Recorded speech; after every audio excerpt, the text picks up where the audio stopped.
Hey guys good morning welcome to my channel. तुम्हारे अनेकेर ना क्वारिज থাকে যে হেরেম্বচন্দ্র কলেজ মানে সাউথ সিটি কলেজ তোমরা কিভাবে যাবে।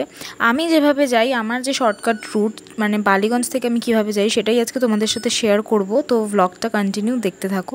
সবার প্রথমেই দেখতে পাচ্ছ আমি বালিগঞ্জ স্টেশনে নেমে গেছি এবং বালিগঞ্জ স্টেশনে নামার পর সামনের দিকে না গিয়ে পিছনের রাস্তাটা দিয়ে মানে স্টেশনের পিছন দিক দিয়ে এসে আমরা ভাঙা পাঁচিলটা দেখতে পাবো, যেটা আমি জুম করে তোমাদের দেখালাম। সেই রাস্তাটা দিয়ে নেমে এইরকম একটা গলি পড়বে, কাইন্ড অফ একটা বাজারের ভিতর দিয়েই প্রায় বলা যেতে পারে। তো ছোটোখাটো একটা রাস্তা, সেখান দিয়ে আমাদের স্ট্রেট যেতে হবে, কোনো রকমের কোনো বাঁক নয়, এবং সোজা এই পাশে দেখবে এই দোকানটা পড়বে। তো স্ট্রেট এখান থেকে যাওয়ার পর আমরা টার্ন নেব হচ্ছে এই যে আরএসভি যেটা দেখতে পাচ্ছ ব্লু কালারের, এই দোকানটার একদম অপোজিটের এই গলিটা দিয়ে আমাদের সোজা হেঁটে যেতে হবে।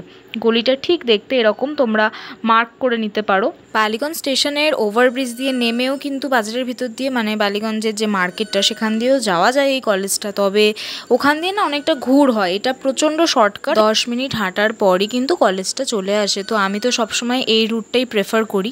দেন ওই গলিটা দিয়ে সোজা হেঁটে আসার পর এই রকম একটা গলি দেখতে পাবে, একদম সরু একটা গলি। ঠিক রাস্তায় যাচ্ছ কিনা বুঝতে পারবে হচ্ছে অনেকে দেখবে ওই গলি দিয়ে অনেক স্টুডেন্টরা আসছে বা যাচ্ছে, মানে বেশিরভাগ যারা সাউথ সিটি কলেজে যায় তারা এই রাস্তাটা দিয়েই যায়।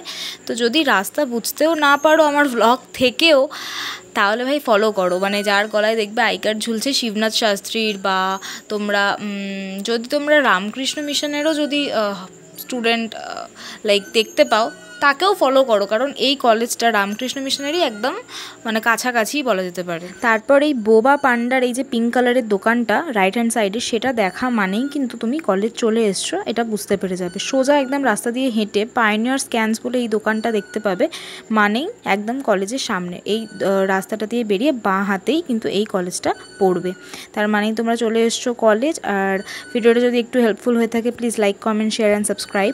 গিয়ে দেখতে পাই মানে কেউ তখন আসেনি, আমার কোনো বন্ধু, তাই জন্য আমি ক্যান্টিনে ওয়েট করছিলাম। আর ক্যান্টিনটা পুরো ফাঁকা ছিল, কোনো খাবার তো ছিলই না, কারণ তখন ক্যান্টিনে রান্নাবান্না হয়নি। এই কলেজের ব্যাপারে আরও ইনফরমেটিভ ভিডিওর জন্য চ্যানেলটা সাবস্ক্রাইব করে রাখো। দেখা হবে অন্য কোনো ভ্লগে। সবাই ভালো থেকো, সুস্থ থেকো।